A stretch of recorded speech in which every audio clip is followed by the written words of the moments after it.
할렐루야. 2013년은 여러분의 기도가 응답되는 한 해가 되기를 축원합니다. 자, 오늘 우리가 읽은 본문의 말씀을 한번 암송해 보겠습니다. 로마서 12장 1절과 2절. 자, 그러므로 시작. 그러므로 형제들아, 내가 하나님의 자비하심으로 너희를 권하노니 너희 몸을 하나님이 기뻐하시는 거룩한 산 제물로 드리라. 이는 너희의 드릴 영적 예배니라. 너희는 이 세대를 본받지 말고 오직 마음을 새롭게 함으로 변화를 받아 하나님의 선하시고 기뻐하시고 온전하신 뜻이 무엇인지 분별하도록 하라. 아멘. 한 번 더 해보겠습니다. 시작. 그러므로 형제들아, 내가 하나님의 모든 자비하심으로 너희를 권하노니 너희 몸을 하나님이 기뻐하시는 거룩한 산 제물로 드리라. 이는 너희의 드릴 영적 예배니라. 너희는 이 세대를 본받지 말고 오직 마음을 새롭게 함으로 변화를 받아 하나님의 선하시고 기뻐하시고 온전하신 뜻이 무엇인지 분별하도록 하라. 아멘. 우리 예배 때마다 좀 때를 따라서 이 말씀을 암송하고 우리 생활에 이 말씀이 이루어지기를 축원합니다. 오늘은 새해 기도를 먼저 하나님께 기도를 드리는, 제가 쓴 기도문이 아니고 카를 바르트라고 하는 분이 쓴 새해 기도를 먼저 여러분들에게 아이고 글자가 작아서 안 보이겠구먼요. 제가 읽겠습니다. 새해를 위한 기도. 우리 주 하나님, 주님은 우리가 누구인지를 아십니다. 우리는 착한 사람이기도 하고 불량한 사람이기도 합니다. 만족하는 사람이기도 하고 불평하는 사람이기도 합니다. 평안한 사람이기도 하고 불안한 사람이기도 합니다. 확신에 찬 그리스도인이기도 하고 습관적인 그리스도인이기도 합니다. 전적으로 믿는 사람이기도 하고 반신반의하는 사람이기도 하고 전혀 믿지 않는 사람이기도 합니다.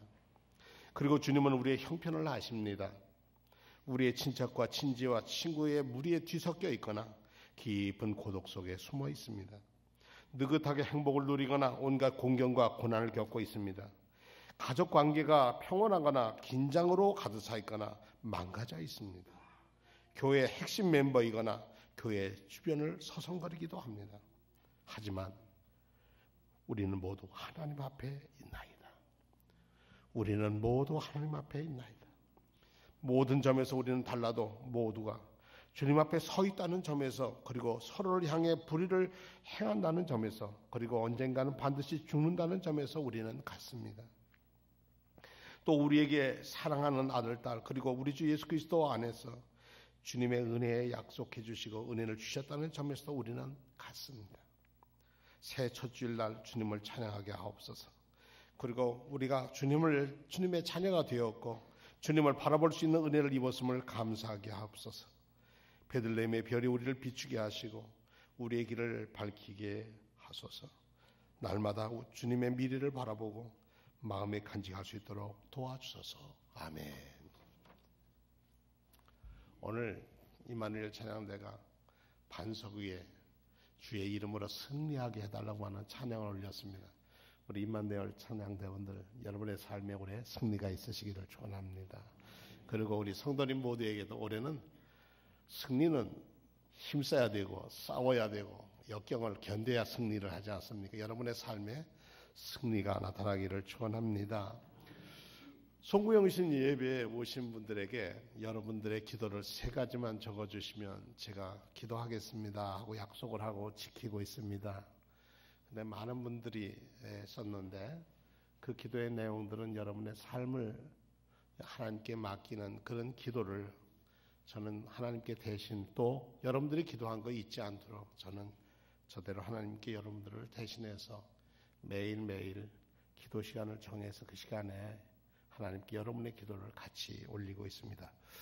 혹시 그런 기도문을 저는 적지 못했습니다 하는 분은 오늘도 괜찮고 수요일도 괜찮습니다. 여러분들의 한 해 하나님 앞과 가정과 교회와 이런 여러 쪽에서 여러분들 꼭 기도해야 할 순서를 적어서 3가지만을 적어주시면, 우리 전도사님에게 기도 양식이 있으니까 적어주시면 함께 기도하고, 저는 그렇게 기대합니다. 올 연말이 되었을 때 여러분들에게서 그 기도가 응답될 줄로 믿습니다. 이런 믿음을 가지고 함께 기도하는 한 해가 되었으면 합니다.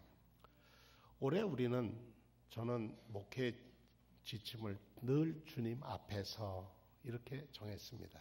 Always in the presence of God. 하나님의 임재, 언제나 그 임재 안에서 살기를 원합니다.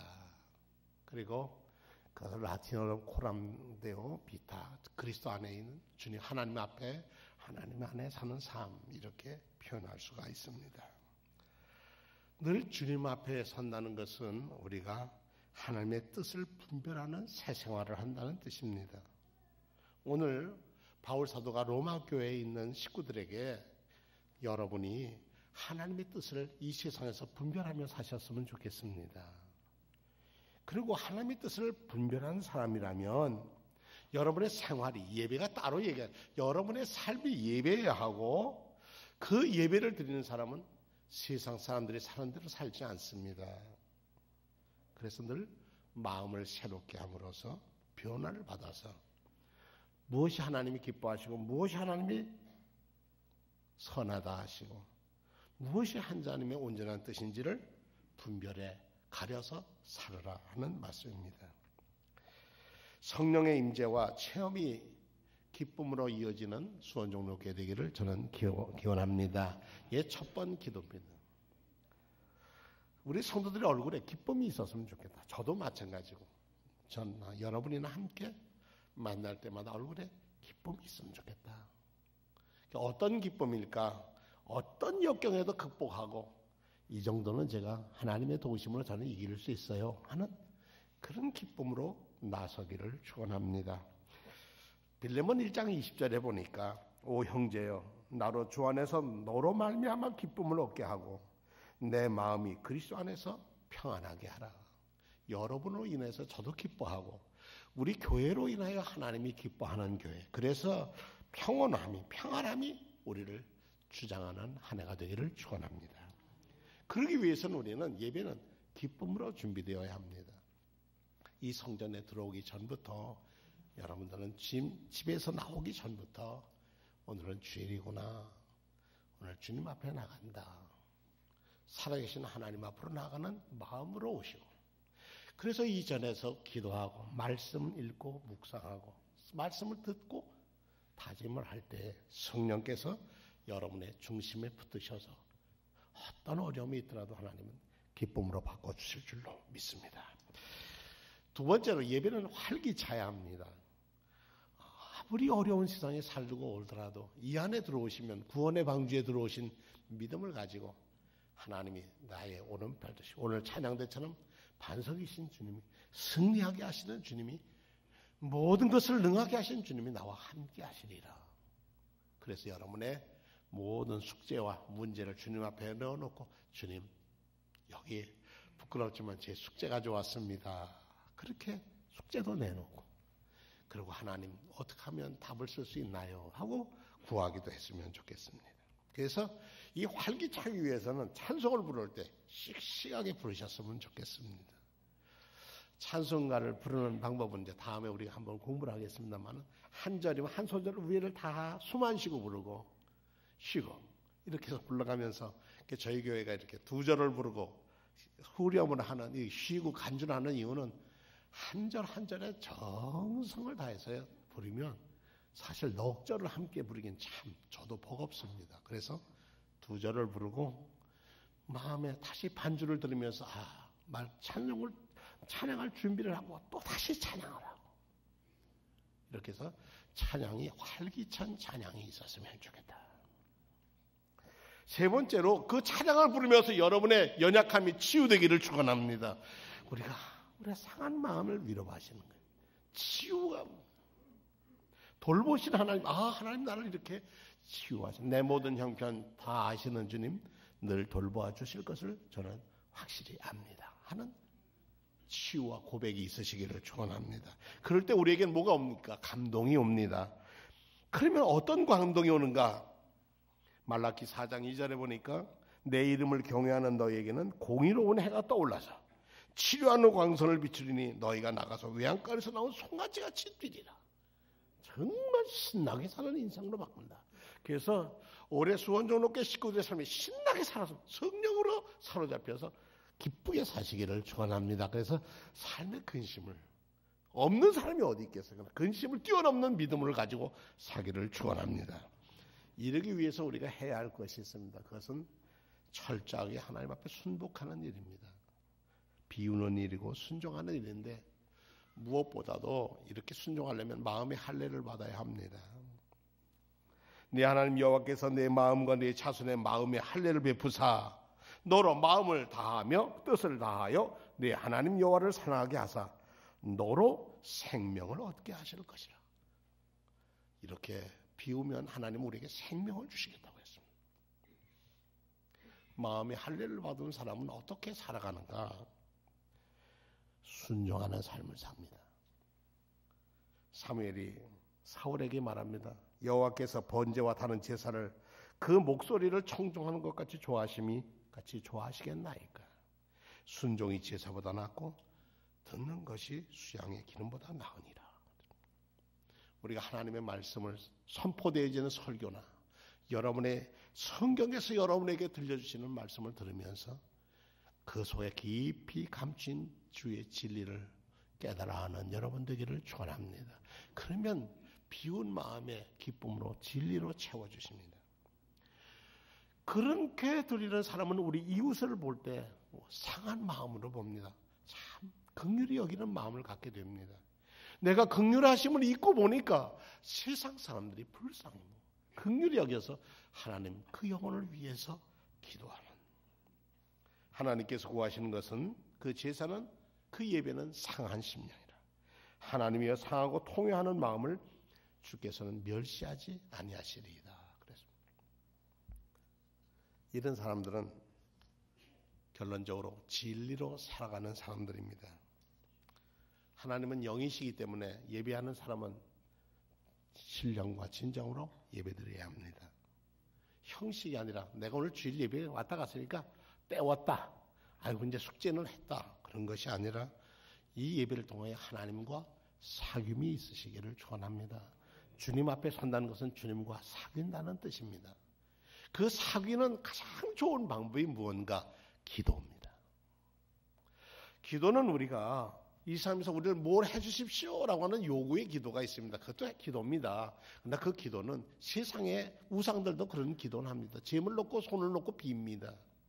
지극정성으로 하지요. 그는 자기 욕구를 충족해달라고 하는 기도지만 우리는 하나님이 하시는 말씀, 주의 뜻이 무엇인지를 우리가 듣기 위한 기도를 드려야 합니다.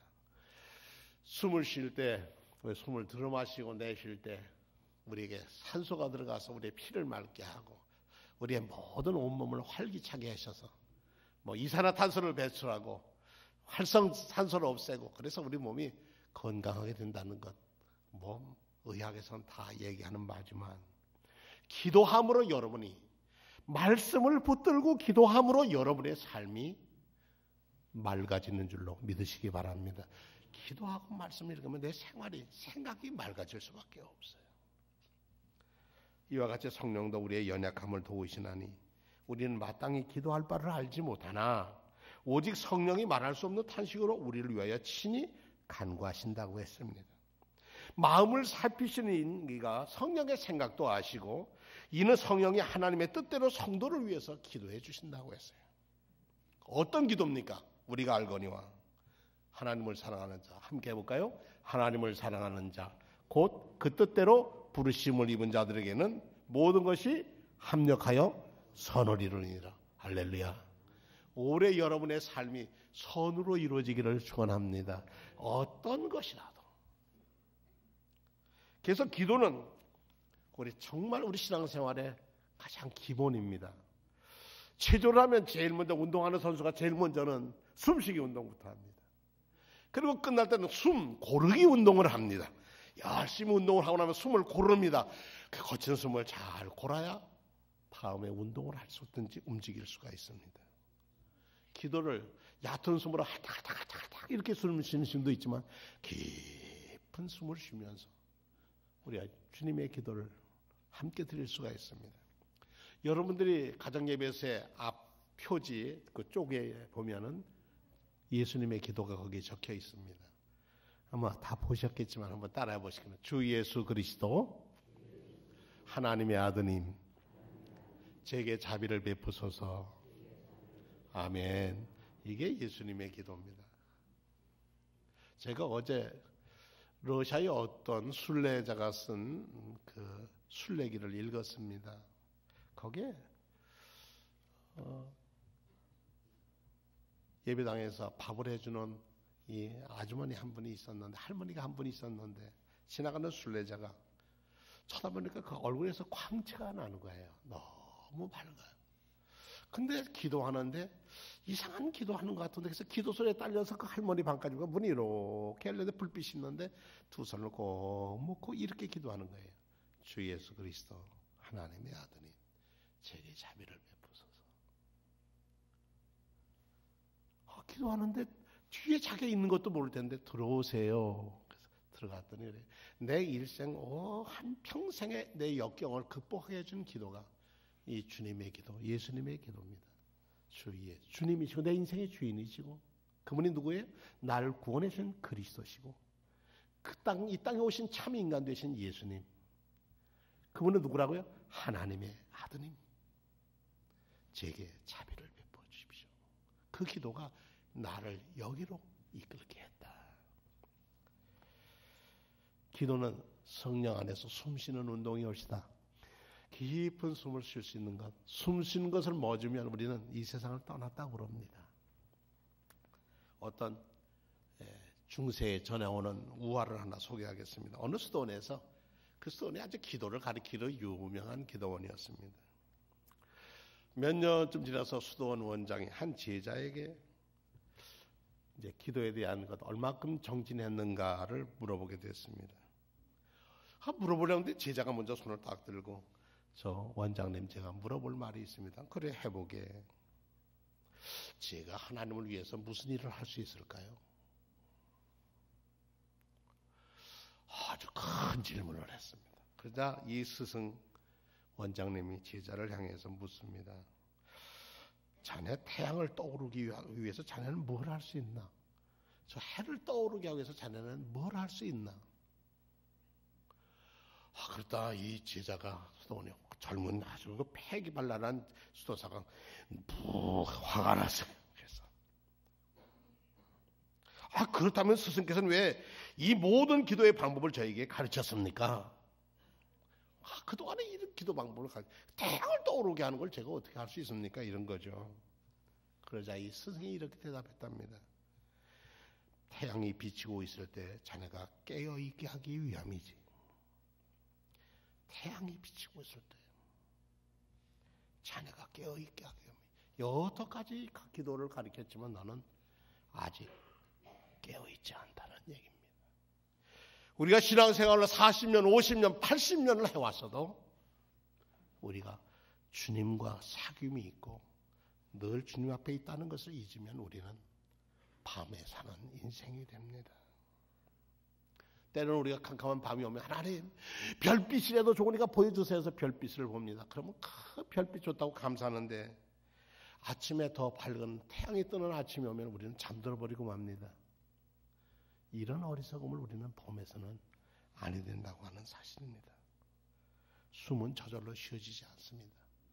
아이가 태어날 때 첫 번 우는 울음이 숨이 터야 그 아이가 생명으로 가는 것처럼 여러분이 그리스도 안에서 올해는 숨 고르기도 하고 숨도 깊은 성령과 함께 숨을 쉬어서 하나님과 깊은 사귐의 자리에 가시기를 축원합니다. 그 사귐의 자리가 성전인 줄로 믿습니다. 이 사귐의 자리가 하나님께 드리는 예배의 자리입니다. 그 자리가 여러분의 가정에서는 가정 예배로 드려질 것이고 여러분이 함께 모이는 속회서는 속회로도 모일 것이고 그 사귐이 이루어질 것이고 우리가 함께 주일에 이렇게 하나님과의 사귐이 성도의 사귐과 함께 이루어질 것입니다. 하나님이 베푸시는 은총이 수원정로교회에 넘칠 줄로 믿습니다. 다 같이 신앙 고백하겠습니다.